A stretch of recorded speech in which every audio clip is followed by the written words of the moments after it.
Fuente.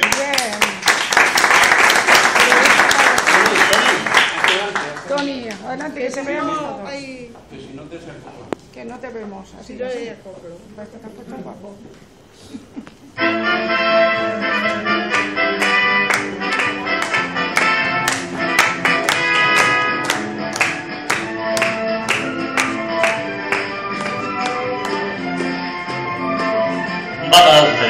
Con una copa de vino en la mano, una guitarra y un cariño de mujer, nos encontramos como un soberano y regalamos simpatía y querer, porque en España lo que sobra es de alegría y nos sentimos tan felices al cantar, y hasta la pena la volvemos alegría, porque tenemos la grandeza de mostrar.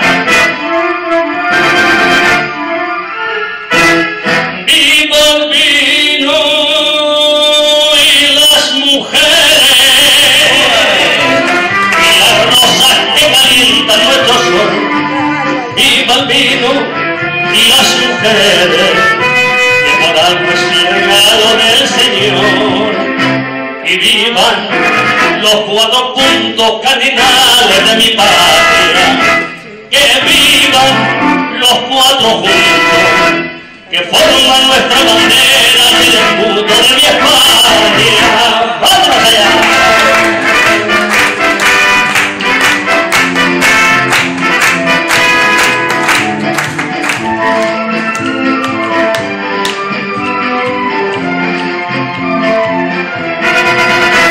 Se escuchan los cantes de España, es imposible sujetarse el corazón, porque nos saltan las venas y el alma, y nos sentimos capitanes del amor, y no me importa que me llamen vanidoso, que todos somos españoles de verdad, y a los que vengan extranjeros a nosotros, con un abrazo le entregamos la amistad.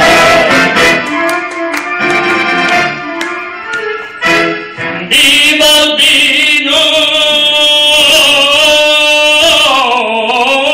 y las mujeres y las rosas que calientan nuestro sol! ¡Viva el vino y las mujeres, que por algo es un regalo del Señor!